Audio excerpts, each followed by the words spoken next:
Hello students, आज हम discuss करेंगे regional rural banks. As we all know, banks को कई प्रकार से क्लासिफाई किया जाता है। This classification is on the basis of area of operation. As the name suggest, regional rural bank काम करते हैं रूरल एरियाज यानी गाँव में। So today we will discuss the definition of regional rural banks, how they were established, who owns them, who regulates them, क्या उनके functions हैं, features हैं, वो क्या प्रॉब्लम्स फेस करते हैं, and then finally the conclusion. So starting from the definition, regional rural banks are government owned scheduled commercial banks. That means they are public sector banks कि हर इंडियन स्टेट में regional level पे operate करते हैं। ये serve करते हैं rural areas को with basic banking and financial services. That means opening of accounts, deposits, provision of loans etcetera. इन बैंक्स को ओन करती है ministry of finance, government of India, and the share holding pattern is as follows. Central government का 50% share होता है, state government owns 15% share, and the remaining 35% is held by the sponsor bank. Regional rural banks have the characteristics of both a cooperative bank and a commercial bank. They behave like cooperative banks when they are familiar with the rural problems. And definitely जब ये rural areas में काम कर रहे हैं तो वहाँ की लोकल प्रॉब्लम को समझते हैं और उसके अकॉर्डिंग ही बैंकिंग फैसिलिटीज प्रोवाइड करते हैं। And they are commercial in terms of their professionalism and ability to mobilize financial resources. Mr. M.S. Swaminathan is known as father of regional rural bank.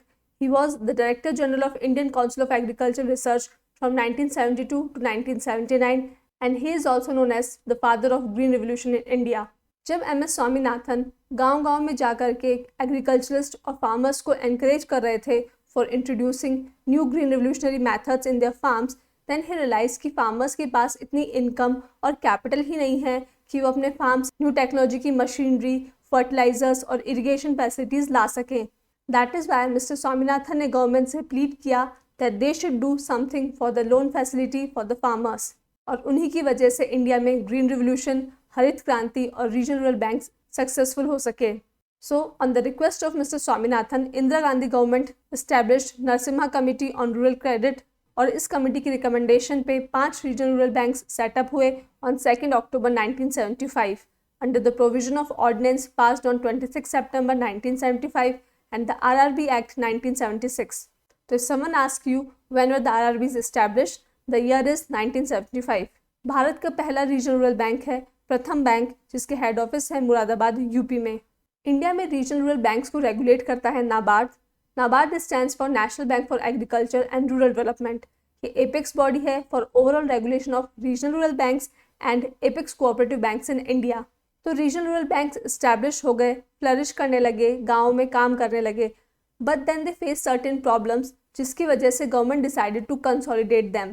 Consolidation का मतलब है clubbing the number of regional rural banks. तो 2005 से 2021 के बीच regional rural banks decline from 196 to 43 at present, and most of them are non profitable. In 2011 government felt the need to recapitalise these regional rural banks. Recapitalisation का मतलब होता है फिर से कैपिटल इंट्रोड्यूस करना। As I said, regional rural banks कुछ problems face कर रहे थे, और उसमें से एक प्रॉब्लम है rough financial situation.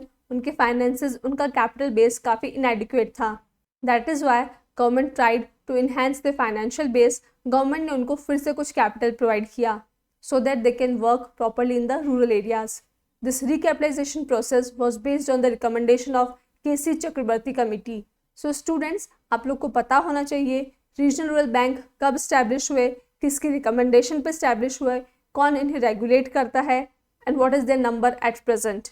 Next is functions of regional rural bank.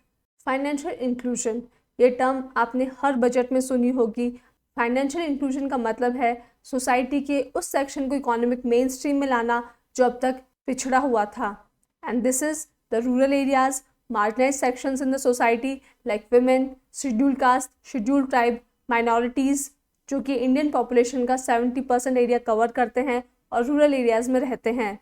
तो इन लोगों को इकोनॉमिक मेन स्ट्रीम में लाना is the meaning of financial inclusion and the main purpose of establishment of regional rural banks. Second function, to provide sufficient, easy and accessible banking, credit facility, para banking facilities like locker, debit and credit card, mobile and internet banking, UPI services etcetera in the rural areas. Rural areas में जो local artisans हैं, micro small and medium enterprises, MSMEs हैं, labourers हैं, agriculture farmers हैं, उनको भी RRBs support और promote करती है through loans. As we all know, rural areas are not served by the commercial banks, so regional rural banks act as branches of banks in the rural areas. RRBs government के behalf पे भी काम करते हैं. RRBs implement government schemes like IRDP, Integrated Rural Development Program, MSP, Minimum Support Price Program. They also undertake government operations like distribution of subsidies, wages of Manrega workers. MGNREGA stands for Mahatma Gandhi National Rural Employment Guarantee Act. Distribution of pensions of the government employees, scholarships for the children, etc. तो government की तरफ से जो भी rural areas का funds है वो regional banks में आता है, जहाँ पे इन लोगों के डिपॉजिट अकाउंट्स होते हैं. Another function of RRBs is to bridge the gap between urban and rural population. These banks will bring development and finances in the rural areas, जिसकी वजह से अर्बन और रूरल एरियाज़ में डिफरेंसेस कम होंगे और rural areas से जो population urban areas में जा रही है उस माइग्रेशन को भी चेक किया जा सकेगा. Before RRBs, villagers use to take loan from money lenders. वो गांव के साहूकार या सेठ से हाई इंटरेस्ट रेट पे लोन लेते थे और कोलेटरल सिक्योरिटी में अपना घर, ज़मीन, ज्वेलरी सब खो देते थे. So there was lot of cheating and loot involve there. और RRBs की वजह से इन मनी लैंडर्स की मोनोपोली भी चेक हो सकी. RRBs की वजह से रूरल एरिया में भी लोगों में बैंकिंग हैबिट्स डेवलप हुई. They started opening accounts, deposit their savings, and this also helped in mobilizing savings for the economic development in the rural areas. Because of RRBs, rural areas में employment opportunities बढ़ सकी by encouraging entrepreneurship, trade and commerce. Coming to features of RRBs, their area of operation is limited to a specified region. They operate in one or more districts only. Priority sector lending. Regional rural banks को अपना 75% credit dedicate करना होता है for the specific sectors as told by the government of India. इनकी जो lending rate है it can not be higher than the prevailing lending rate of cooperative credit societies in any particular state. इनके employees का salary structure is fixed in consonance with the salary structure of the employees of the state government, local authorities of comparable level and status in the area. RRBs का paid up capital है 25 लाख, जिसमें से 50% is held by central government, 15% is with the state government और 35% दिया गया है by the sponsor bank. इनका sponsor bank होता है एक शेड्यूल कमर्शियल बैंक जो कि RRBs को हेल्प करता है for finances, staff and other facilities. Limitations of the regional rural bank. ये बैंक्स किस प्रकार की प्रॉब्लम्स फेस करते हैं. As we all know, regional rural bank एक रूरल एरियाज में स्टैब्लिश किए जाते हैं. दैट मीन्स इनका जो ऑपरेशन है it is limited to that particular area only. जिस छोटे से विलेज या डिस्ट्रिक्ट में ये काम कर रहे हैं ऑब्वियसली वहाँ की पॉपुलेशन भी कम है, उसमें से और कम पॉपुलेशन बैंकिंग प्रोसेस में इन्वॉल्व होती है, बैंकिंग फैसिलिटीज़ अवेल करती है. And most of these people are not literate. They also face the problem of internet illiteracy. तो जो थोड़े बहुत लोग रीजनल बैंक से लोन लेते हैं, ये लोन भी बैंक को कम ब्याज दर पे देना है. And when it comes to recovery, most of these farmers do not repay और कभी कभी गवर्नमेंट की तरफ से भी लोन वेवर स्कीम आ जाती है. So again it become a non performing asset for the regional rural bank. इन बैंक्स को इस्टेब्लिश करने में अच्छा खासा खर्चा आता है. They have to build an infrastructure, अपने एम्प्लॉयज़ को सैलरी देनी है, इलेक्ट्रिसिटी, वाटर बिल्स सब पे करना है. So they have fix cost of incurrence but their revenue is not enough. और इसी पुअर बिजनेस की वजह से दे फेस लॉसेज.